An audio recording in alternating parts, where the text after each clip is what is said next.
Hello guys, nandito tayo sa lugar na kung saan ito yung dating bulwagan ng Malolos 1859. Nakakatakot na, parang nakakatakot eh. Mukhang feeling ko talaga may mga may nakatirang hindi natin makikita eh.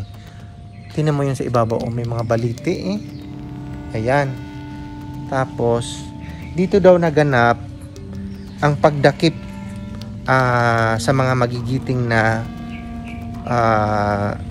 pinaratangan ng Survey Serbong Palaisipan 1895.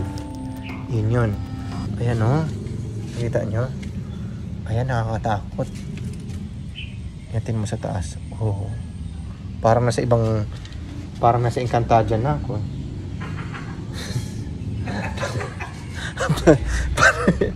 Parang nasa Encantadia na ako. Parang feeling ko may mga, baka may biglang may bitin dito sa taas eh. Mga, ano ba tawag nun? Sawa. Ayan o. Pulupong sigurado pa na natin dyan. Pag tinanggal yan. Oo, yan dyan. Oo, meron talaga yan. May ahas yan. So, yun lang. So, ito ay bulwagan ng Malolos 1859. Andito tayo sa labas. Ayan o. So, ayan, ito yung sa labas, nakita nyo. Ayan, and then, nakita nyo, ito yung dungawan daw, nakita nyo, kayang bintana na yan, natakpan na lang, pero pakita ko sa inyo yung dati niyang tsura. And then, ayan yung bintana, dyan po dumudungaw. Actually, meron yung bakal eh, pakita ko sa iyo yung bakal. Ito, meron siyang bakal. Ayan, tingnan nyo yung bakal sa likod. Ayan, ito yun o. Yan yung bakal. Diyan sila dumudungaw. Ayan. Isa naman sa mga history ng Malolos.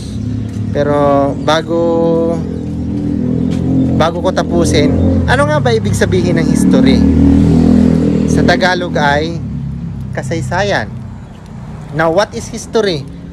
Ano ang ibig sabihin ng kasaysayan? So, kung sino yung makakaalam, mag-comment kayo. Pero kung tapusin nyo, malalaman nyo.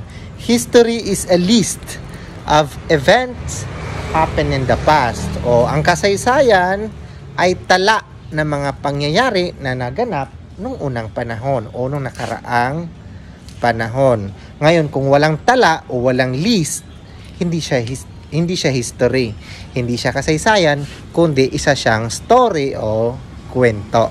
Yun lang. Bye-bye!